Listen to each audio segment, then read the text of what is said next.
वक्रतुंड महाकाय सूर्यकोटि समप्रभ निर्विघ्नं कुरु मे देव सर्वकार्येषु सर्वदा।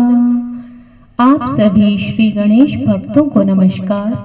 स्वागत है अनुकरणीय सनातन पर। आज मैं आपको बैसाख माह के कृष्ण पक्ष की संकष्टी चतुर्थी व्रत कथा सुनाने जा रही हूँ। आइए श्रवण करते हैं पावन कथा। सभी बोले ओम श्री गणेशाय नमः। एक बार देवी माँ पार्वती जी ने गणेश जी से पूछा कि बैसाख माह के कृष्ण पक्ष को जो संकटा नामक चतुर्थी कही गई है, उस दिन कौन से गणेश का किस विधि से पूजन करना चाहिए एवं उस दिन भोजन में क्या ग्रहण करना चाहिए। भगवान श्री गणेश जी ने उत्तर दिया, हे माता, बैसाख कृष्ण चतुर्थी के दिन वक्रतुंड नामक श्री गणेश की पूजा और व्रत करना चाहिए तथा भोजन में कमल गट्टे का हलवा लेना चाहिए। हे जननी, द्वापर युग में राजा युधिष्ठिर ने इस प्रश्न को पूछा था और उत्तर में भगवान श्री कृष्ण जी ने जो कहा, मैं उसी इतिहास का वर्णन करता हूँ। आप श्रद्धा युक्त होकर सुने।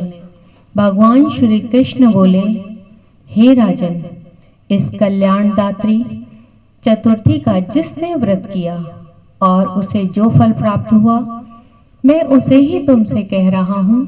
प्राचीन काल में एक रंतिदेव नामक प्रतापी राजा हुए। जिस प्रकार आग तृण समूहों को जला डालती है, उसी प्रकार वे अपने शत्रुओं के विनाशक थे। उनकी मित्रता यम, कुबेर, इंद्र आदि देवों से थी। उन्हीं के राज्य में धर्मकेतु नाम का एक श्रेष्ठ ब्राह्मण रहा करता था। उनके दो स्त्रियां थीं, एक का नाम सुशीला और दूसरी का नाम चंचला था। सुशीला नित्य ही कोई न कोई व्रत किया करती थी। फलतः उसने अपने शरीर को दुर्बल बना डाला था। इसके विपरीत चंचला कोई भी व्रत उपवास आदि न करके भरपेट भोजन किया करती थी। इधर सुशीला को सुंदर लक्षणों वाली एक कन्या हुई और उधर चंचला को पुत्र रत्न की प्राप्ति हुई। यह देखकर चंचला बारंबार सुशीला को ताना देने लगी, अरे सुशीला, तूने इतना व्रत उपवास करके शरीर को जर्जर बना डाला, फिर भी एक कृशकाय कन्या को जन्म दिया। एक मुझे देख, मैं कभी भी व्रत आदि के चक्कर में न पड़कर हृष्ट पुष्ट बनी हुई हूँ और वैसे ही बालक को मैंने जन्म दिया है। अपनी सौत का व्यंग बाण सुनकर सुशीला के हृदय में चुभने लगा। अपनी सौत का व्यंग बाण सुशीला के हृदय में चुभने लगा। वह पतिव्रता विधिव्रत भगवान श्री गणेश जी की उपासना करने लगी। जब सुशीला ने भक्ति भाव से संकट नाशक श्री गणेश चतुर्थी का व्रत किया, तो रात्रि में वरदायक श्री गणेश जी ने उसे दर्शन दिए। श्री गणेश जी ने कहा, हे सुशीले, तेरी आराधना से हम अत्यधिक संतुष्ट हैं।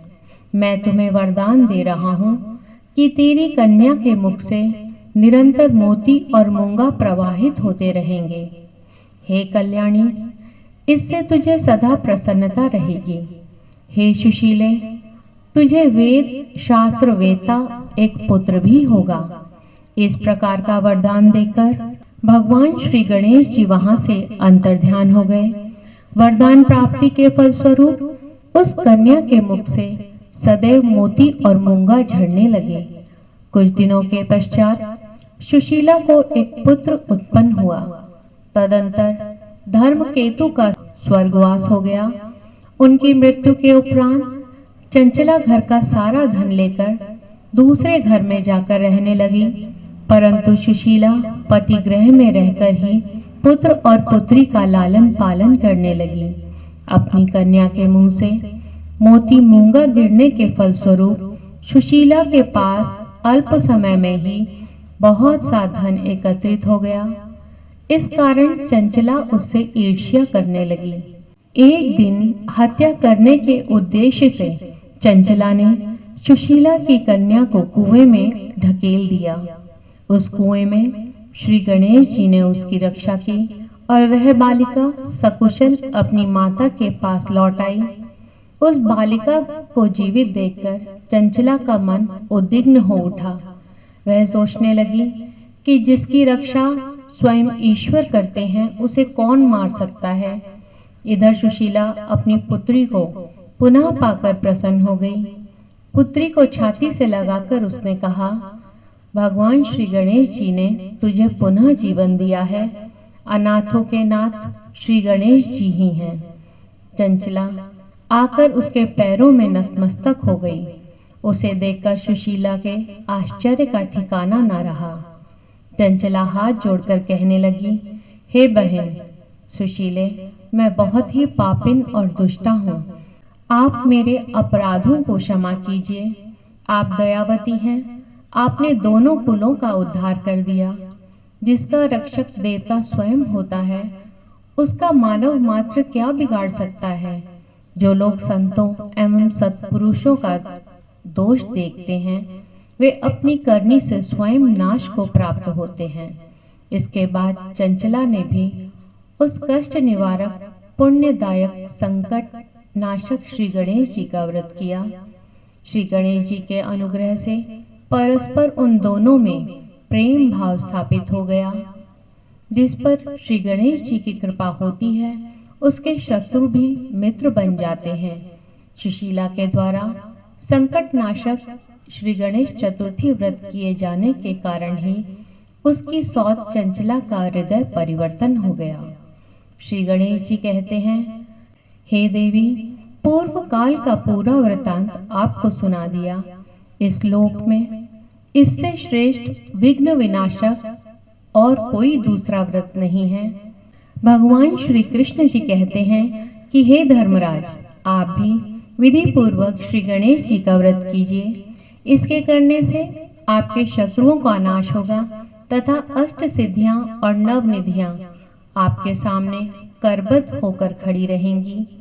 हे धर्मपरायण युधिष्ठिर, आप अपने भाइयों, धर्मपत्नी और माता के सहित इस व्रत को कीजिए। इससे थोड़े समय में ही आप अपने राज्य को प्राप्त कर लेंगे। सभी बोले भगवान श्री गणेश जी की जय। भगवान श्री गणेश जी से विनम्र प्रार्थना है कि हे भगवान, आपका जो भी भक्त इस कथा को सुन रहा है, आप उसकी सभी मनोकामनाएं पूर्ण करने की कृपा करें। सभी बोले श्री गणेश जी की जय। आप सभी का इस कथा को सुनने के लिए धन्यवाद।